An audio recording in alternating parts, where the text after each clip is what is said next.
संजय सिंह की गिरफ्तारी हुई है। ईडी का एक्शन होना, ये बहुत ज़्यादा लोग इसको देख रहे हैं। अब आप आंकड़े देख लीजिए, पिछले 5-7 सालों में ईडी का जो एक्शन हुआ है, सो कॉल्ड एक्शन, ये 95% उन लोगों के ऊपर है जो केंद्र सरकार के खिलाफ में हैं। 95% वो लोग हैं जो भाजपा के विरोध में हैं। उन पर जो सो कॉल्ड एक्शन है, कितना जायज़ है कितना नहीं है, जनता इसको देख रही है। लेकिन ये बात बिल्कुल सच है कि चुनाव से ठीक पहले इस प्रकार की कार्रवाई जब होती है तो बड़े सवाल उठते हैं कि मंशा क्या है, ऑब्जेक्टिव क्या है। ये इन्वेस्टिगेटिव एजेंसी है या एक सरकार का एक जरिया है दबाव बनाने का, प्रेशर क्रिएट करने का। लगातार जो विपक्ष के नेताओं के ऊपर केसेस हो रहे हैं, छापे पड़ रहे हैं, रेड्स हो रही हैं इनकम टैक्स की, सीबीआई की, ईडी की, ये कहीं ना कहीं सवाल को जन्म देते हैं कि ये हो क्यों रहा है चुनाव से ठीक पहले। और विशेष रूप से अपराधियों के, मतलब विरोधियों के ऊपर, जो सत्ता से जुड़े लोग हैं उन पे कभी कोई जांच नहीं होती, कोई छापे नहीं मारे जाते, कोई नोटिस नहीं मिलता उनको। तो ये बड़ा एक, मुझे लगता है पब्लिक का संज्ञान ले रही है। अब कानून के दायरे में रहकर क्या परिणाम निकलेंगे मैं नहीं जानता हूँ, लेकिन परसेप्शन ये बना हुआ है कि केंद्र सरकार पूरी ताकतों का इस्तेमाल कर दबाव बनाकर विरोधियों को सबक सिखाने के मूड में है। लेकिन पब्लिक जो मतदाता है सब बातों को समझता है और मुझे लग रहा है कि 2024 में सही निर्णय पब्लिक लेगी इस देश की। अच्छा, एक आपके भाषणों में एक चीज आ रही है कि हिंदू मुस्लिम मंदिर मस्जिद, अयोध्या, पाकिस्तान जैसी बातें जो हो रही है, क्या आपको लगता है कि भाजपा जो है, मैं तो ऐसा मानता हूँ कि भारतीय जनता पार्टी को इस देश के लोगों ने पूर्ण बहुमत की 2 सरकारें बनाकर दी, 14 में और 19 में। अब इन 9.5 सालों में जो उनकी रिपोर्ट कार्ड है उस पर चर्चा करने का मैं समझता हूँ उनके नेता नहीं चाहते हैं। वो हमेशा विवादित मुद्दों को ही प्रासंगिक रखना चाहते हैं। ये एक पुरानी रणनीति है भारतीय जनता पार्टी की।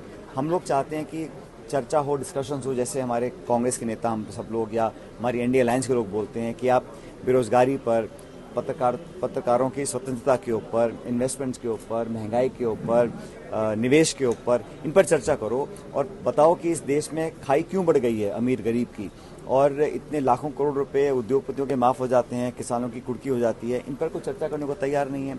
तो जो भावनात्मक मुद्दे हैं या विवादित मुद्दे हैं उनको हवा देकर लोगों का ध्यान डाइवर्ट करने की एक शुरू से कोशिश बीजेपी की रही है। लेकिन अब लोग समझ रहे हैं, इसलिए जो परिणाम आपने देखे कर्नाटक में, हिमाचल में, वो कांग्रेस के पक्ष में आए थे।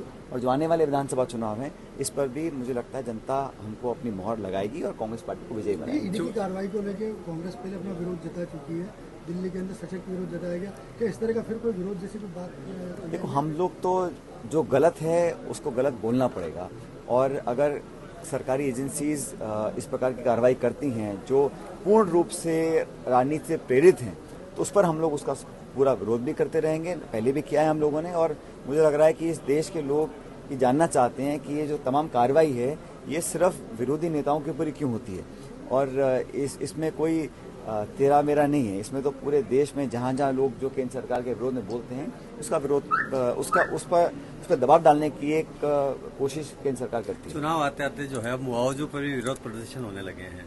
जयपुर में एक बड़ा प्रदर्शन हुआ है कल, उससे किस नजर से देखते हैं? किस तरह के जो है मॉब लिंचिंग जैसे कानून जो है, मुझे लगता है कि जो भी कानून है, जो भी बनने चाहिए, पॉलिसीज हैं, वो एक जैसी होनी चाहिए, कोई पक्षपाती भेदभाव नहीं होना चाहिए।